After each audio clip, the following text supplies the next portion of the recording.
Olá, hoje nós vamos começar o estudo do livro de Romanos, pelos capítulos 1 e 3. A Epístola aos Romanos é o primeiro livro do Novo Testamento cuja autoria é atribuída ao apóstolo Paulo. A Epístola aos Romanos é a mais longa carta de Paulo e talvez a mais influente. Entre todos os seus escritos do Novo Testamento, a Epístola aos Romanos contém a mais aprofundada teologia, isto é, o estudo e a consideração de Deus, da fé cristã e de questões espirituais, principalmente o relacionamento de Deus com a humanidade e o mundo. Provavelmente por esses motivos, a Epístola aos Romanos foi colocada em primeiro lugar entre os 13 livros do Novo Testamento escritos por Paulo. Na verdade, as cartas que ele escreveu a várias igrejas e a líderes da igreja com quem ele havia trabalhado ou sobre quem exercia significativa influência. Paulo escreveu a Epístola aos Romanos em conexão com a sua missão dada por Deus de levar a mensagem de Jesus Cristo ao mundo gentil. Contrariamente a algumas interpretações da história e da tradição da igreja, o apóstolo Pedro não fundou a igreja em Roma, que provavelmente não foi fundada por nenhum outro apóstolo. A igreja romana pode ter sido fundada por pessoas da Macedônia e da Ásia, às quais Paulo havia apresentado a fé em Cristo, além de alguns judeus e outras pessoas que responderam positivamente ao Espírito Santo e à mensagem a respeito de Cristo no dia de Pentecostes. Paulo considerou apropriado dirigir-se aos romanos e oferecer orientação espiritual aos seguidores de Cristo em Roma, uma vez que ele não julgava que esse território estivesse sob a liderança direta de nenhum outro apóstolo.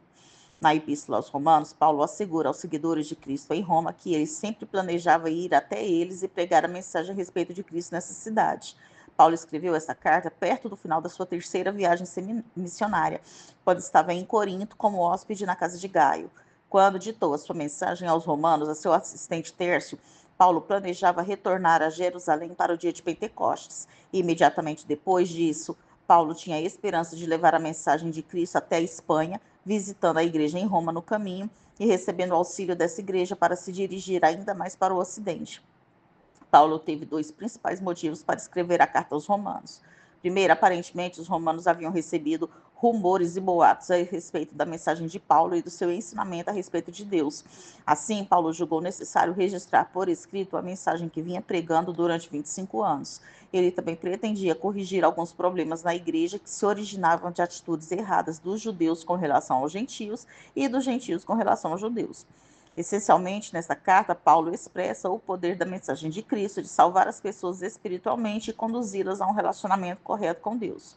Prosseguindo em sua carta, Paulo apresenta as verdades fundamentais do Evangelho, as boas novas e a verdade a respeito do perdão e da salvação espiritual por intermédio da fé em Jesus Cristo. Em primeiro lugar, ele enfatiza que o problema da necessidade que a humanidade tem de ser resgatada do pecado e restaurada a um relacionamento correto com Deus, afeta todas as pessoas que já viveram e vivem. Tanto os judeus como os não-judeus estão separados de Deus devido ao pecado e estão enfrentando o juízo de Deus. Sem a graça de Deus, nenhuma pessoa pode, por seus próprios esforços, se reconciliar com Deus nem viver em conformidade com seus padrões. Nós devemos confiar nele, entregar as nossas vidas a ele e aceitar o seu dom de justiça por intermédio da fé em Jesus Cristo. A mensagem de Paulo diz que quando aceitamos o dom misericordioso de Deus, recebemos a paz, a alegria e a certeza de salvação espiritual e de um relacionamento pessoal com Deus. Conhecendo a Jesus Cristo, que morreu pelos nossos pecados, e nos identificando com ele, também teremos o seu poder de morrer para o pecado, isto é, resistir e vencer a influência destrutiva do pecado em nossas vidas. Como resultado, poderemos fazer o que é correto, segundo os padrões de Deus, e receber a vida e a liberdade espiritual que ele deseja que tenhamos. Esta nova vida pelo Espírito se concentra nos desejos e propósitos de Deus que no final trarão honra àqueles que seguem a Jesus, independentemente das dificuldades que enfrentem nessa vida. Com Deus ao nosso lado, somos mais do que vencedores por aquele que nos amou. Deus continua a operar o seu plano de restaurar as pessoas a um relacionamento consigo, apesar da descrença de Israel e da sua rejeição a Cristo. Finalmente, Paulo descreve como as pessoas cujas vidas foram verdadeiramente transformadas por Cristo demonstrarão a sua justiça, o seu amor e outras qualidades do seu caráter em todos os aspectos da vida. Isso incluirá as suas atitudes e comportamentos pessoais, bem como a sua conduta, interação e relacionamentos com pessoas dentro e fora da igreja. A Epístola aos Romanos é a carta mais profunda e organizada de Paulo, expressando uma ampla e ainda assim específica visão geral da teologia do Novo Testamento. Paulo faz amplo uso do Antigo Testamento como base de autoridade para sua apresentação a respeito da verdadeira natureza da mensagem a respeito de Cristo. Paulo apresenta o conceito espiritual de uma justiça de Deus como a principal revelação do Evangelho. Deus corrigiu as coisas por meio de Jesus Cristo. Paulo se concentra nos dois aspectos da natureza do pecado, juntamente com a maneira de Deus de lidar com cada aspecto por meio da vida e do sacrifício de Cristo. O primeiro é o pecado como um ato errado pessoal, um desafio, uma desobediência ou ofensa contra Deus. E o segundo é o princípio do pecado, que é a tendência inerentemente humana de desafiar a Deus e seguir o nosso próprio caminho, o qual está no coração de cada pessoa desde que Adão cedeu pela primeira vez à tentação e o pecado entrou no mundo. Depois de algumas palavras finais de incentivo e encorajamento e uma explicação de seus planos pessoais, Paulo inclui uma longa lista de saudações pessoais. Ele se aproxima da conclusão à sua carta com uma última advertência contra o engano e a divisão na igreja. Termina honrando a Deus pelo que ele fez por intermédio de Jesus Cristo.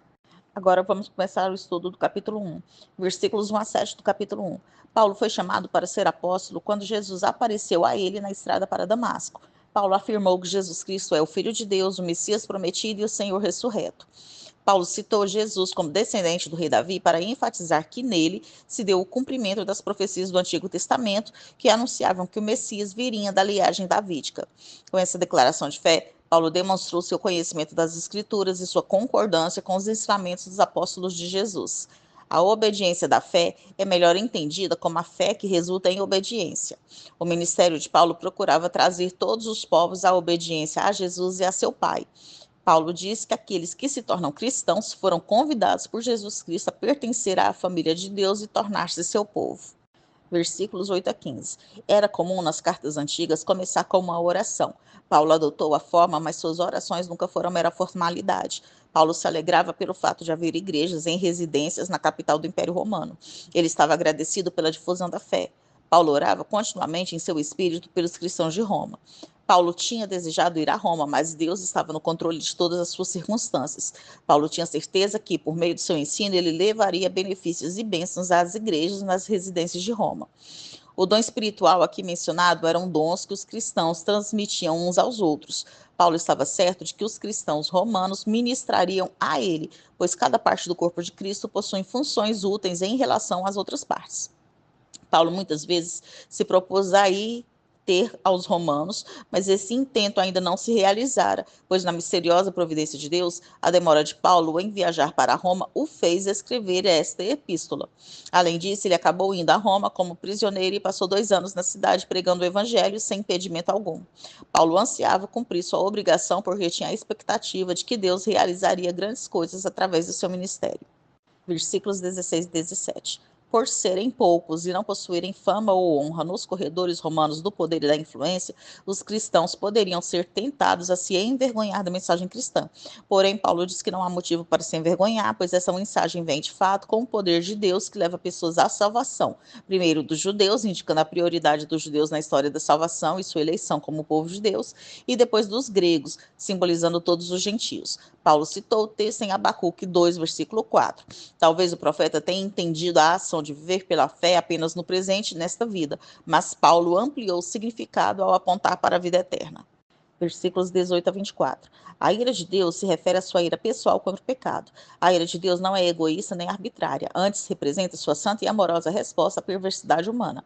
A ira de Deus é manifestada com razão, uma vez que seu eterno poder e sua divindade são claramente revelados por meio do mundo que ele criou, e não obstante, ele é rejeitado por todas as pessoas. O mundo natural, como um todo, dá testemunho de Deus por meio de sua beleza, complexidade, estrutura e utilidade. Assim, os seres humanos não devem se queixar de que Deus deixou provas insuficientes de sua existência e caráter. A culpa é daqueles que rejeitam as provas. O pecado original consiste em não valorizar Deus acima de todas as coisas, de tal forma que ele não é honrado e louvado como deveria ser.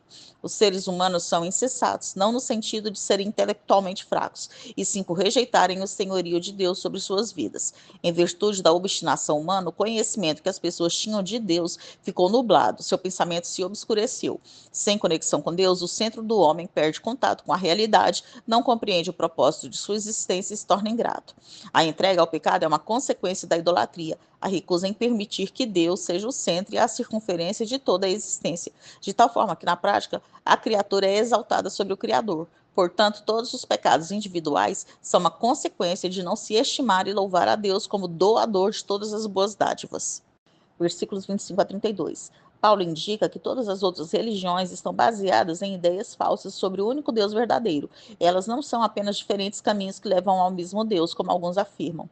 Não apenas atos homossexuais, mas também paixões ou desejos homossexuais são considerados como coisas vergonhosas. Assim como a idolatria é antinatural, é contrária ao que Deus planejou quando criou os seres humanos, assim também o homossexualismo é contrário à natureza, pelo fato de não representar o que Deus planejou quando criou homens e mulheres com corpos físicos, corpos estes que têm um modo natural de interagir uns com os outros e desejos naturais uns pelos outros. Paulo segue o Antigo Testamento e a tradição judaica ao considerar pecaminosos todos os relacionamentos homossexuais.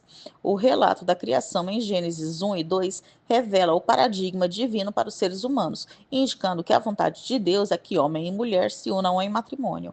O pecado humano não se limita a pecados sexuais. Paulo lista nos versículos 28 a 31 um catálogo das perversidades comuns entre os seres humanos como resultado do afastamento deles em relação a Deus. As pessoas normalmente não pecam em inocente ignorância, mas conhecendo a sentença de Deus de que o mal que cometeram merece condenação.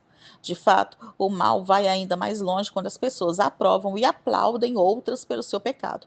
Provavelmente porque o fato de haver outras pessoas envolvidas em seu pecado faz com que se sintam melhor em relação ao rumo perverso que escolheram. Agora nós vamos estudar o capítulo 2, versículos 1 a 10 do capítulo 2. Nem todas as pessoas cometem os mesmos pecados, mas todos mostram por seu julgamento e censura que não vivem à altura da lei moral que conhecem. Todos são indesculpáveis. O juízo vindouro se baseará na verdade de Deus, a qual nenhuma opinião nem protesto do ser humano pode alterar. Ninguém escapará ao juízo vindouro de Deus. Todos os seres humanos, grandes ou pequenos, serão ressuscitados para comparecerem perante o juízo divino. A escolha sábia é resolver o seu caso com Deus antes do juízo.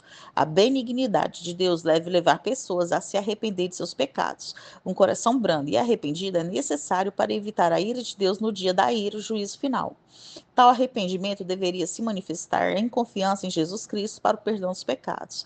Como água que se acumula numa represa, as pessoas acumulam uma dívida de ira ao rejeitarem continuamente a benignidade de Deus, onde a represa se romperá e a inundação da ira divina varrerá pessoas e sociedades inteiras. As obras são resultado da fé de uma pessoa. Os cristãos são declarados justos pela fé. No momento dessa declaração, a pessoa é unida a Cristo e regenerada pelo Espírito Santo, tornando-se uma nova criação, criada para boas obras. Paulo escreveu que o importante é a fé que opera por amor. Portanto, a pessoa de fé, que busca glória, honra e incorrupção e persiste em fazer o bem, demonstra ser realmente regenerada e, consequentemente, é assegurada da vida eterna. No entanto, para a pessoa que obedece à iniquidade e desobedece à verdade, seu destino é a ira. Versículos 11 a 16. Ninguém deve pensar que o juízo de Cristo seja manchado por acepção de pessoas. Ele é um juiz justo tanto para judeus como para gentios. Os judeus viam a lei mosaica como essencial na diferença entre judeus e gentios. Paulo ensina que a lei não salva ninguém, mas apenas revela o pecado, uma vez que as pessoas fracassam em atender às exigências da lei. Portanto, no juízo, a posse da lei servirá de base de condenação. As pessoas não serão condenadas por aquilo que desconhecem, mas pela atitude que demonstraram em relação ao que sabem. Aqueles que conhecem a palavra de Deus e sua lei serão julgados de acordo. Os que jamais viram uma Bíblia, mas sabem discernir entre o certo e o errado, serão julgados pelas transgressões que cometeram contra a própria consciência. A lei de Deus está inscrita nas pessoas. Deus julgará todos os homens por Jesus Cristo. Ele será imparcial e julgará com base nos feitos e não no conhecimento ou nas leis que os homens nunca tiveram. Versículos 17 a 29. Os judeus acreditavam que Deus lhes dera privilégios especiais e a missão de levar luz aos gentios, e isso é verdade. Porém, a mera posse da lei não alcança o favor divino.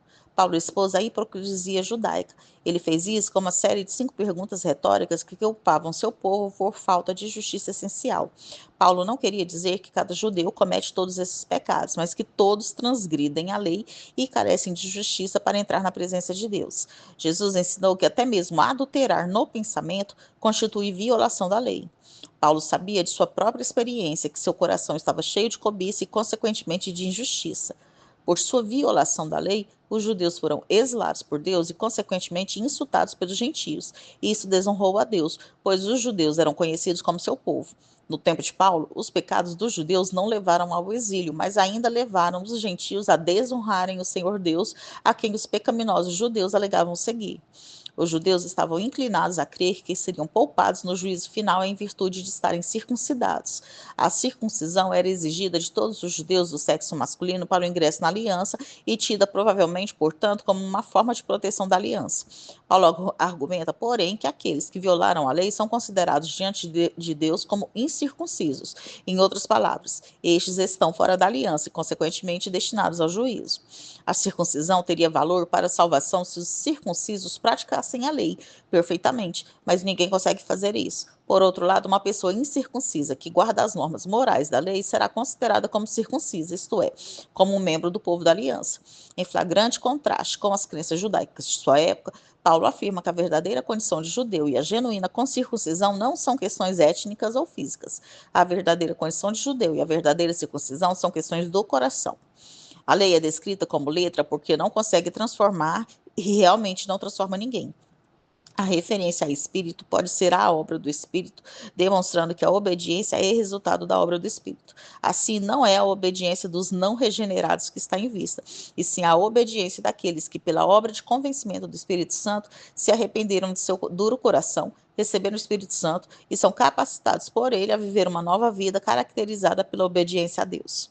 Agora nós vamos estudar o capítulo 3, versículos 1 a 8 do capítulo 3. Depois de argumentar que a obra do Espírito nos gentios os torna verdadeiros judeus e lhes confere a verdadeira circuncisão, Paulo levanta a questão lógica da existência ou não de alguma vantagem ou utilidade em ser um judeu por linhagem e fisicamente circuncidado. Ele provavelmente quer dizer utilidade para a salvação. Até se poderia esperar que Paulo respondesse que vantagem ou utilidade alguma resulta do fato de ser judeu. No entanto, ele afirma que os judeus têm grandes vantagens, as quais consistem principalmente em possuírem os oráculos de Deus, que se refere às escrituras do Antigo Testamento e pode enfocar as promessas de Deus sobre a salvação de Israel. Ainda que os judeus tenham incorrido em incredulidade, se recusado a confiar e obedecer a Deus, o Senhor permanece fiel a eles e, consequentemente, cumprirá suas promessas da aliança, especialmente sua promessa de salvá-los. Como todo homem é mentiroso e pecador, Deus está justificado, isto é, seu juízo prova ser justo, especialmente seu juízo dos judeus incrédulos. Paulo trata de várias implicações errôneas a que, no entender dos críticos, seus ensinos levariam. Por exemplo, se o pecado e o erro do homem mostram que Deus está correto, nesse caso Deus é honrado por nossas falhas. Mas Paulo respondeu que, por uma questão de princípio, o juízo divino do pecado é sempre justo. As pessoas que pensam de outra forma merecem condenação, pois seu verdadeiro foco não é glorificar a Deus, mas dar rédeas soltas aos seus desejos pecaminosos. Versículos 9 a 20. Muito embora Deus tenha prometido cumprir suas promessas salvíficas ao povo judeu, estes não possuíam vantagens inerentes, pois também estão debaixo do poder do pecado. Gregos aqui se refere a todo o mundo gentio em contraste aos judeus. Paulo enfoca a pecaminosidade de todos os seres humanos, citando Salmo 14, versículo 13, e possivelmente ecoando Eclesiastes 7, versículo 20. Ao afirmar que não há justo, não há quem busque a Deus e não há quem faça o bem, Paulo quer dizer que nenhum ser humano busca a Deus com suas próprias forças, nem faz alguma coisa boa que mereça salvação. Paulo não nega que seres humanos realizam ações que sejam externamente boas, e sim que essas ações anteriores à salvação ainda estão manchadas pelo mal, pois não são feitas para a glória de Deus e não provém da fé. Paulo concentra sua atenção nos pecados da língua, citando Salmo 5, versículo 9 e Salmo 10, versículo 7. A referência ao sepulcro destaca a corrupção do coração ou os efeitos mortais do pecado. Os seres humanos enganam por meio da lisonja ou falsidade e veneno de víbora aponta para o efeito venenoso do discurso. O discurso maldoso tampouco é meramente ocasional, pois a boca das pessoas está cheia de maldade, de modo que a maldição e malícia caracterizam a vida dessas pessoas antes de salvação. A seguir, Paulo considera o impacto do mal em termos de ações e na sociedade, modificando e resumindo Isaías 59, versículos 7 e 8. A história humana está repleta de homicídio e guerra. Os pecadores deixam rastros de devastação, destruição e miséria. Em vez de conhecer a paz, eles têm semeado desordem e confusão no mundo. Os que vivem sob a lei são os judeus. Mas porque toda boca é indesculpável e condenada diante de Deus, se a lei é destinada apenas aos judeus? A lógica de Paulo é que os judeus que são um povo especial da aliança de Deus, não conseguem guardar a lei, então os gentios, que aprenderam muito da lei por suas consciências, tampouco evitarão a condenação de Deus. Obras da lei é entendido por alguns como uma referência exclusivamente à lei cerimonial, isto é, aquelas leis que separam judeus e gentios, tais como circuncisão, leis alimentares e sábado. Mas o contexto não dá nenhuma indicação dessa restrição, de modo que se deve considerar a expressão como uma referência a todas as outras obras ou ações exigidas pela lei. A lei exigia obediência perfeita à vontade de Deus. Todas as pessoas pecam e não conseguem atingir este padrão. Por isso, ninguém é justificado pela lei.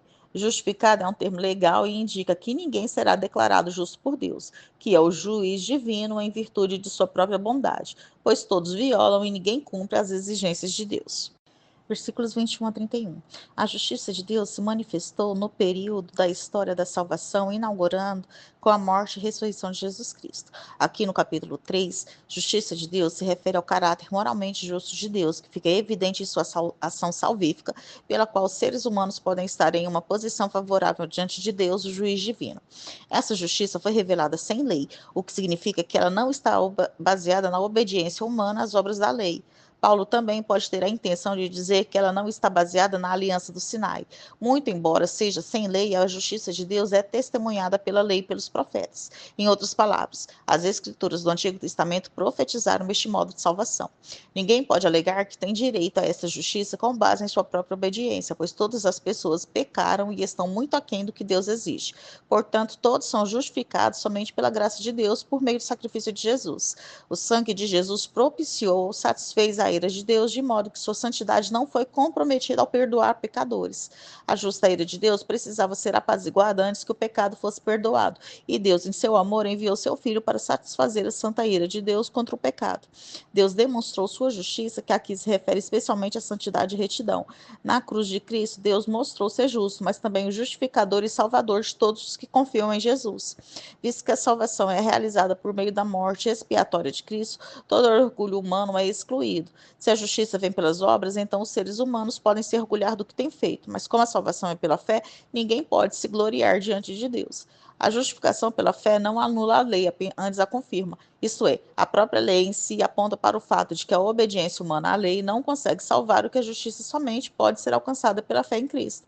Cristo alcançou essa justiça em favor de todos os que nele creem, através do seu perfeito cumprimento da lei e da sua morte expiatória na cruz para a salvação de todos os que creem. Nós terminamos aqui o estudo dos capítulos 1 a 3 do livro de Romanos.